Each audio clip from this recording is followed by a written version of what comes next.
Hi, welcome to my channel Rohit Speaks, and in today's video we're going to talk about is another hormone, and we are going to go down the thymus. The next one which we encounter is a gland called as pancreas, and they release two hormones basically, and it is the hormones which sustain your body and it makes your body work, and those two are insulin and glucagon. I've touched base on insulin in much more depth in my diabetes videos, but I'll go a little bit more over this in this video as well. So, as I said, pancreas releases two major hormones, what is called as insulin and glucagon, and they do two opposite works of each other. So basically, what happens is when you eat food or anything you eat, sugary, whatever it is. So basically, you're trying to provide your body, your cells energy so it can work, right? So to take that glucose to each of your tissues and your organs, the job is done by insulin. So what happens is when you eat something, food, whatever it is, it gets broken down into your stomach and then it is released into your gut. And so pancreas, after that signal, pancreas releases insulin, and what insulin does is whatever glucose is or sugar is available, it will insulin will be released in the blood, and it will go to all the tissue cells, and I'll tell them, okay, you guys now can take glucose and use it for your. So basically, insulin signals. It is technically it does not bind to glucose, but it goes to all other organs, binds there, and opens it up so they can take up glucose and start functioning. And if whatever is required by the body is used, and if there is any excess, is given to the liver, and it is formed from glucose. It is stored in the form of glycogen and fats. Okay.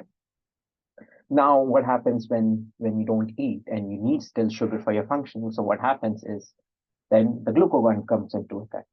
Basically, you're starving and your body needs glucose for it to function. So what will happen is whatever is extra glucose, and you're not eating anything in this case, whatever is extra glucose is stored in your liver, in your fats, is broken down, and glucagon is the one which will do. And so pancreas releases glucagon. It will go to the liver and ask, okay, whatever glycogen I have, break it into glucose and give it to my body. So it will start supplying. And if you still don't eat, then you will go into that low blood sugar phase, and then you will starve and basically ultimately to death. But these are the two hormones which opposite. So insulin basically takes away the glucose from your blood and provides it to the body. And glucagon actually injects more glucose into the blood in starving state or in state where there is not enough glucose available. It will use whatever glucose is stored in the liver and will give it to your rest of the body. So these are the two major hormones which is released by the pancreas. And as you know, where pancreas is right. So there is your liver right there. This is your stomach. And behind the stomach, so this is your stomach, and behind that is your pancreas. So as soon as your food is gone, it is digesting here. This is where the signaling happens, and then your glucagon or your insulin is released into this blood vessel right there. Now, what are the diseases of this organ? So there is one major disease which is called as pancreatitis, which is basically inflammation of your organ. So this is your normal pancreas, and usually when it happens, it is inflamed to almost double its size. And why it happens is mostly it could be genetics, can be any mutation in your genes. Environmental factors are smoking, or you have obesity or vitamin deficiency. Other major reason is actually alcohol consumption. So if you this is alcohol consumption is not that you drank once and you will have inflamed pancreas. It is having alcohol over every other time. Like it's more than a week. It's constantly having that. So I'm not talking about once in a while you're drinking, you will have pancreatitis. It's not that. If your constant consumption is pretty high, yes, you will fall in a state of inflamed pancreas. And what would happen in this case is all your immune cells are in that inflamed because something is wrong. It's not able to function. So with that inflamed pancreas, both the hormones will be lowered. So whatever you're eating, so two things will happen. Whatever you're eating, so your glucose is being stored, it's not being used. So insulin is not getting released. So it's not going to go to the body. So what will happen is this extra glucose, whatever is going to go to the fat, and your fat will become fatty, or sorry, will go to the liver as that fat.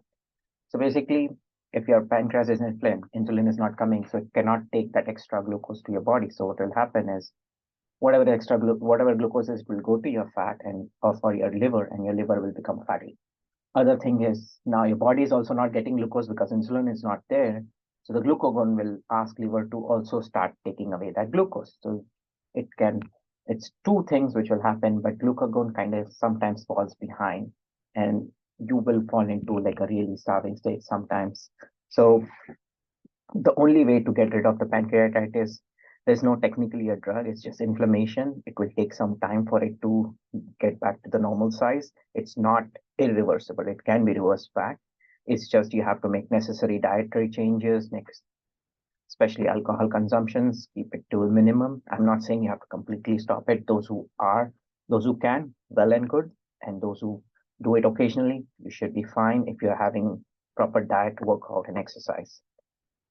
However, if there is genetic factors, then you need to look into gene therapy. But besides that, these are the only issues with the pancreas. So in short, pancreas are the organs right behind your stomach, which releases two hormones, insulin and glucagon.